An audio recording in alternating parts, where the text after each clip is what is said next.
Welcome to Guide Up. In this video, I'm going to guide you on how to use Binance app Voucher. It is a very simple step. At the home page, at the top left, you can see Binance application icon. Tap on that. And you'll be led to this kind of page. And there you can see Rewards Hub. You need to simply tap on that.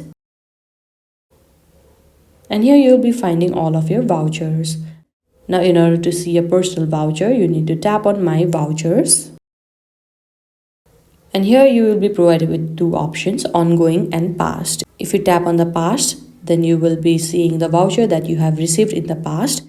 And if you tap on ongoing, then it will be showing you the list of voucher you have currently. Currently, I don't have any, but this is how you can view it. And in order to apply it or use it, at the top you can see voucher code option. You need to tap on that.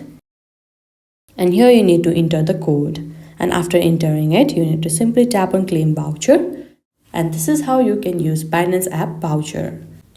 Each voucher code can only be claimed once per user. Once it is claimed, the reward cannot be reversed.